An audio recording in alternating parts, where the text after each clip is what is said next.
యేసుక్రీస్తు సిలువలో పలికిన 4వ మాటని ఇప్పుడు మనం ధ్యానించుకుందాం.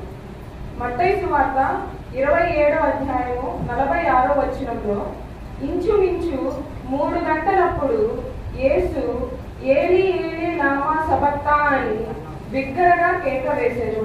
ఆ మాటకు నా దేవా నన్నెందుకు చేయి విడిచితివని అర్థం. ఈ మాట తండ్రి అయిన దేవునితో యేసుక్రీస్తు వేదనతో తనను గురించి తాను సిలువలో పలికిన మాటలలోని మొట్టమొదటి మాట. మొదటి 3 మాటలు ఇతరులను గురించి పలికిన మాటలు. మొదటిది, తండ్రి వీరేమి చేయుచున్నారో వీరెరుగరు కనుక వీరిని క్షమించుము అని తన చుట్టూ ఉన్న ప్రజల గురించి పలికిన మాట. రెండవది, నేడు నీవు నాతో కూడా పరదైసిలో ఉందువు అని తన పక్కనున్న దొంగతో పలికిన మాట. మూడవ మాట, అమ్మ ఇదిగో నీ కుమారుడు, ఇదిగో నీ తల్లి అని తన ప్రియ శిష్యునికి తన తల్లి బాధ్యతను అప్పగించుట. ఈ మొదటి మాటలో మన మీద ఆయనకున్న క్షమాగుణం కనబడుతుంది. రెండవ మాటలో ఆయనలో రక్షణ ఉన్నది అని కనబడుతున్నది. మూడవ మాటలో ఆయన తల్లి పట్ల ఆప్యాయతను కనపరచుట మనము చూస్తున్నాం. ఇప్పుడు 4వ మాటలో ఆయనలో ఉన్న ఆవేదనను మనము చూస్తున్నాం. అంటే దేవునికి ఇంత ఆవేదన ఎందుకు కలిగింది అని మనం చూసినట్లయితే, ప్రభువు బందీ అయినప్పటి నుండి 6 గంటల వరకు వివిధ రకాలైన మోసపు తీర్పులతో ఆయనను వేధించారు. కొరడాలతో కొట్టారు, ముళ్ళ కిరీటం పెట్టారు, తల వెంట్రుకలను లాగారు, తన ముఖము మీద ఉమ్మి వేశారు, ఆయనను పిడుగుతులు గుద్ది ఆయనను అవహేళన చేస్తూ ఉన్నారు. ఆయన బోధించినటువంటి మంచి మాటలను వక్రీకరించారు.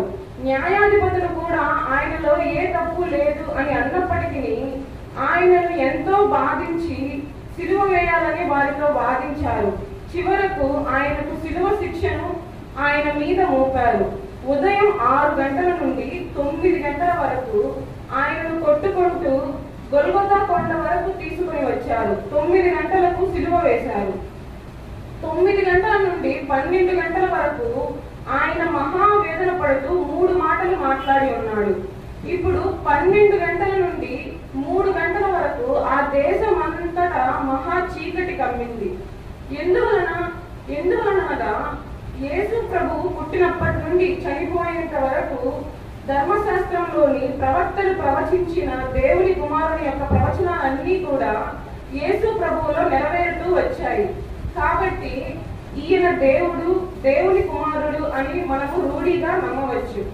ఆమోసు 8వ అధ్యాయము 9వ వచనంలో చూసినట్లయితే అక్కడ రాసి ఉంది, ప్రభువైన యెహోవా సెలవిచ్చినదేమనగా, ఆ దినమున నేను మధ్యాహ్న కాలమందు సూర్యుని అస్తమింపచేయుదును, పగటి వేళను భూమికి చీకటి కమ్మ చేయుదును అని దేవుడు చెప్పినట్లుగా ఇప్పుడు ఇక్కడ జరుగుతుంది.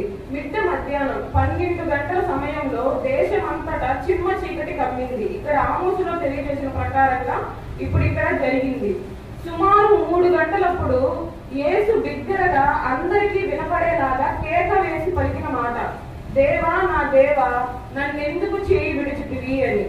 ఈ మాటను దావీదు ద్వారా పలికించాడు. 22వ దావీదు కీర్తన 1వ అధ్యాయంలో మనం చూస్తే, నా దేవా నీవు నన్నేల విడనాడితివి, నన్ను రక్షింపక నా ఆర్తధ్వని వినక నీవేళ దూరముగా ఉన్నావు అన్న ఆ మాటని పలికించినట్లుగా మనము ఇక్కడ చూస్తున్నాం. అసలు ఎందుకు దేవుడు చేయి విడిచాడు? దేవుడు చేయి విడిచుటలో ఆంతర్యం ఏమిటి అని మనం చూస్తే, తండ్రి అయిన దేవుడు పరిశుద్ధుడు, పాపరహితుడుగా ఉన్నాడు. యేసుక్రీస్తు ప్రభువు మనందరి పాపము నిమిత్తము సిలువలో తన ప్రాణమును విడిచుటకు మనుష్య కుమారుడిగా ఈ లోకమునకు వచ్చి మానవుల అందరి పాపములను తాను భరించి ఏ పాపమెరుగని ఆయనను మన కోసము పాపముగా చేసుకున్నాడు. ఆయన సిలువలో వేదన పడుతూ ఉన్నప్పుడు తండ్రి అయిన దేవునికి ప్రభువైన యేసుక్రీస్తుకును పాపము అడ్డుగా ఉన్నది ఇక్కడ. కాబట్టి తండ్రి అయిన దేవుడు పాపరహితుడుగా ఉన్నాడు. ఏ పాపం ఎరుగని ప్రభువైన యేసుక్రీస్తు మన కోసము పాపముగా చేసుకుని ఉన్నాడు. కాబట్టి ఇక్కడ దేవుడు విడిచినట్లుగా మనము చూస్తాం.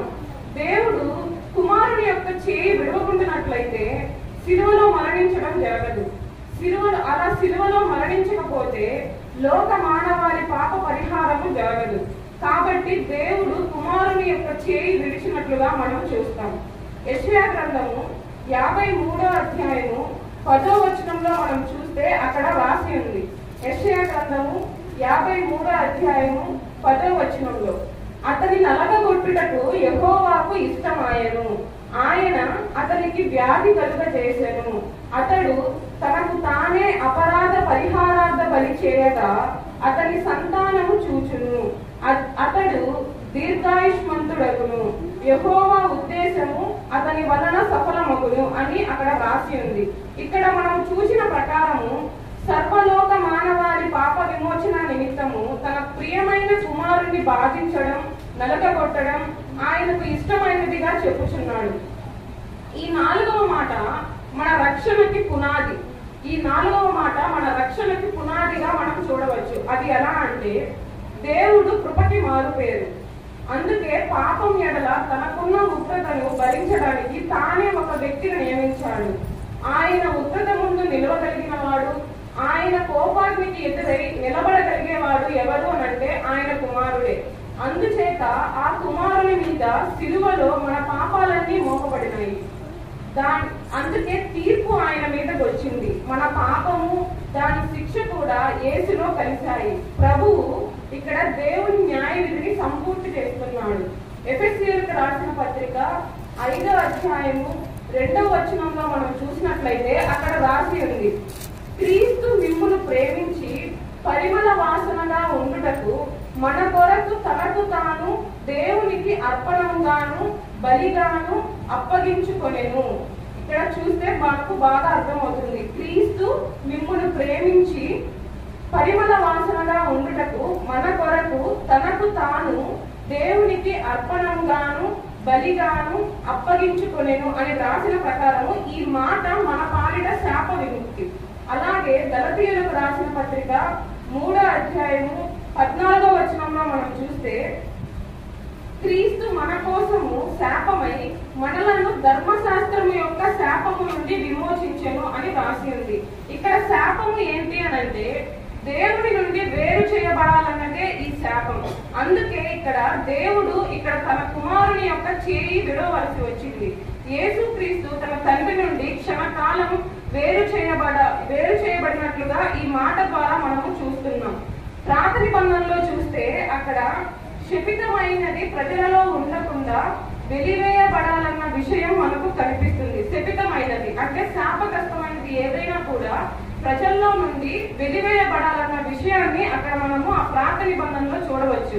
లేవియా కాండము 16వ అధ్యాయము 27వ వచనంలో అక్కడ మనకు చదివితే క్లుప్తంగా అర్థమవుతుంది. లేవియా కాండము 16వ అధ్యాయము 27వ వచనంలో రాసి ఉంది, పరిశుద్ధ స్థలములో ప్రాయశ్చిత్తము చేయుటకు వేటి రక్తము దాని లోపలికి తేబడెను, పాప పరిహారార్థ బలియకు ఆ కోడెను ఆ మేకను ఒకడు పాలెము వెలుపలకి తీసుకొని పోవలెను అని ఇక్కడ చెప్పబడిన ప్రకారంగా ఇక్కడ కొత్త నిబంధనలోకి వస్తే హెబ్రీయులకు రాసిన పత్రిక 13వ అధ్యాయము 12లో ఈ విధంగా చెప్పబడి ఉంది. అక్కడ పాత నిబంధనలో తెలియజేసిన ప్రకారంగా ఇక్కడ కొత్త నిబంధనలో మనం చూస్తాం. కాబట్టి యేసు కూడా తన స్వరక్తము చేత ప్రజలను పరిశుద్ధ పరచుటకై గవిని వెలుపట శ్రమ పొందెను అని ఇక్కడ మనకు అర్థమవుతుంది. అంటే పాత నిబంధనలోని ధర్మశాస్త్రంలో పాప పరిహారార్థ బలియకు ఆ కోడెను ఆ మేకను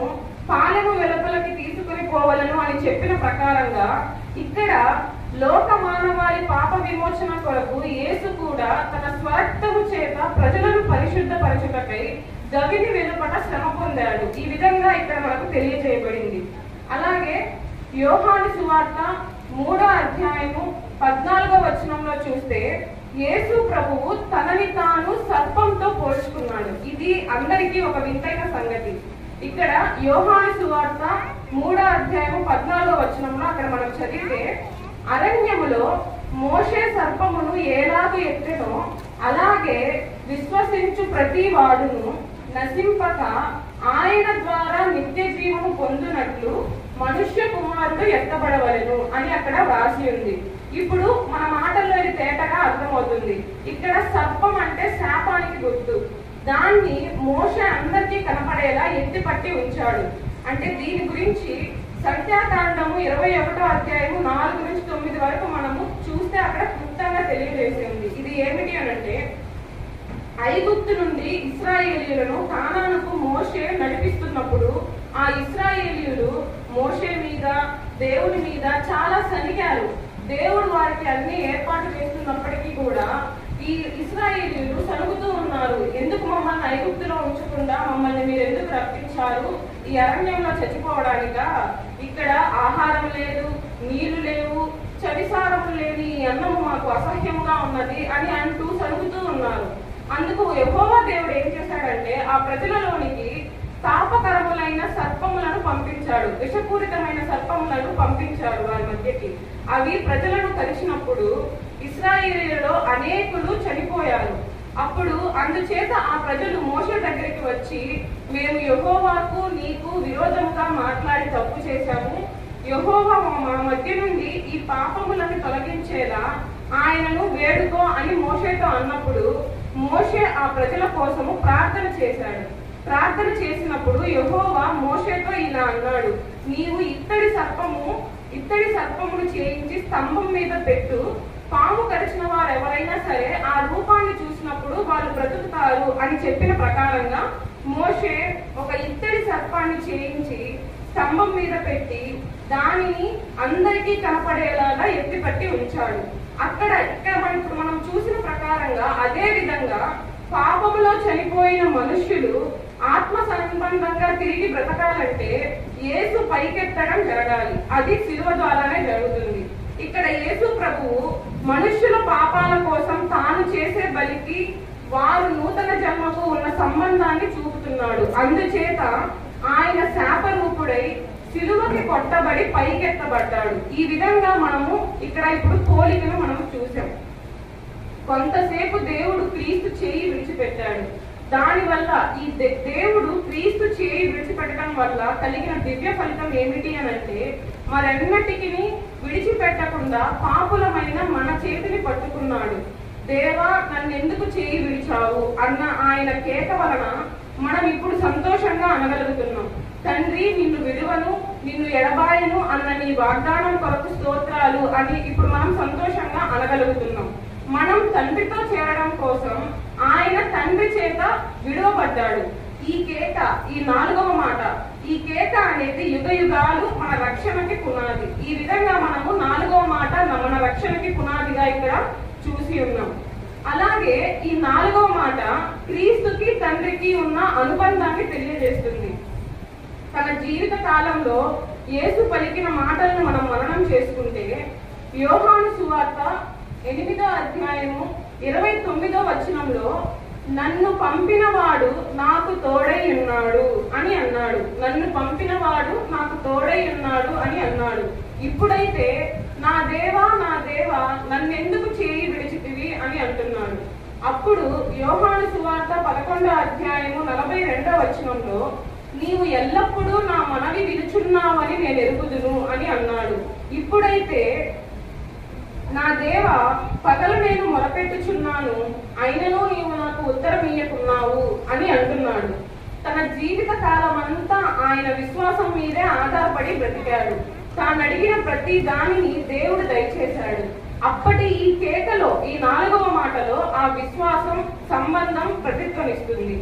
నా దేవా అనడంలో ఒక గొప్ప ఆత్మీయత ఉంది. అది ఏమిటి అనంటే, ఇన్నాళ్ళు నాతో ఉన్నావు, శక్తినిచ్చావు, ఇహలోకంలో నన్ను పోషించావు, ఇప్పుడు ఎందుకయ్యా వదిలేశావు అన్న ఆ ఆక్రందన ఈ మాటలో మనం చూడవచ్చు. అసలు దేవుడు ఉన్నాడా లేడా అనే సందేహం వస్తుంది కొందరికి. కష్టాలు కమ్ముకొచ్చినప్పుడు దిక్కుతోచని స్థితిలో దేవుడుంటే మనకి ఇలా ఎందుకు జరిగిస్తాడు అని అనుకుంటారు. కానీ ఇక్కడ యేసుకి తండ్రిలో ఉన్న నమ్మకం గొప్పది. చీకటి కమ్మిన వేళ తండ్రి సన్నిధి తన దగ్గర నుండి తీయబడిన వేళ కూడా ఆ తండ్రినే పిలుస్తున్నాడు.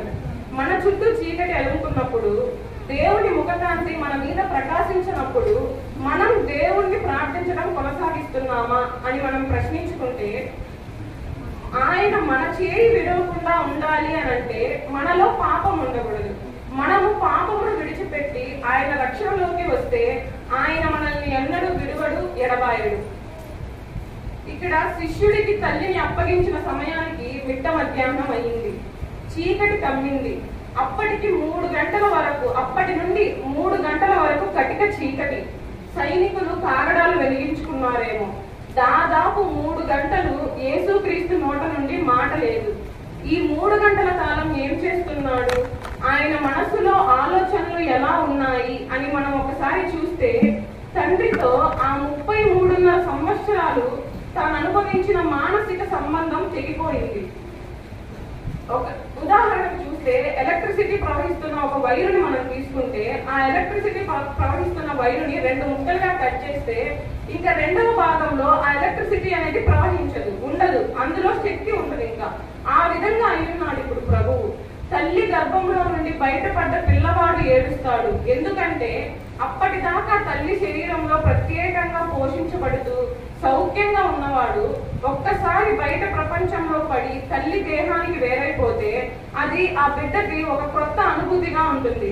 ఇక్కడ మిట్ట మధ్యాహ్నం 12 గంటల నుంచి తనకి అలవాటు లేని స్థితిని అనుభవిస్తున్నాడు ప్రభువు. వెనకటి సంతోషం లేదు, పిలవగానే బదులు పలికే తండ్రి స్వరం లేదు, వచ్చి పరిచర్యలు చేసి బలపరిచే దేవదూతలు లేరు. 3 గంటల పాటు బాధ, ఆవేదన, ఆశ్చర్యం, శోకం, దైన్యం, దరిద్రం, దాహం పేరుకుపోతూ ఈ ఒంటరితనాన్ని గురించి ఆలోచించి పాము విషం కారు దగ్గర నుండి మొదలయ్యి క్రమంగా శరీరంలోకి ఎక్కి మెదడుని సాగగానే మనిషి మరణించినట్లుగా ఆ మధ్యాహ్నం 3 గంటల వేళ ఆ స్థితి ఒక్కసారిగా భరించరానిదైంది.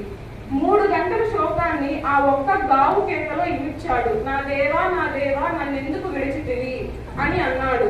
పాపికి ప్రాణభిక్ష పెట్టింది ఈ ఆక్రోశమే.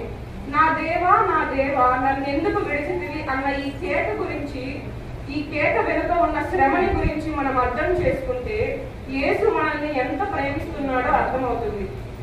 కాబట్టి పాపము ఎవరిలోనున్నా, ఏ రూపంలో ఉన్నా అట్టి వారితో దేవుడు తన సంబంధం తెంచేసుకుంటాడు అని గ్రహించాలి. మనలో ఉన్న పాప దోషాలను ఒప్పుకొని వాటిని విడిచిపెట్టి పరిశుద్ధులుగా జీవించుటకు ప్రయత్నించాలి. యేసు ప్రభువు సిలువలో మన కొరకు పాపిగా మారి మనం నిత్య రాజ్యమునకు వారసులుగా కావాలని మన కొరకు అంత త్యాగం చేసినప్పుడు మరి మనం క్రీస్తు కొరకు ఏమి త్యాగం చేస్తున్నామో గ్రహించాలి. కాబట్టి మనం నిత్య రాజ్యములో చేరుటకు క్రీస్తుని పోలి నడుచుకున్నటయే మనకు ముందున్న విధి. ఈ కొద్ది మాటలను దేవుడు దీవించి ఆశీర్వదించుగాక. ఆమేన్.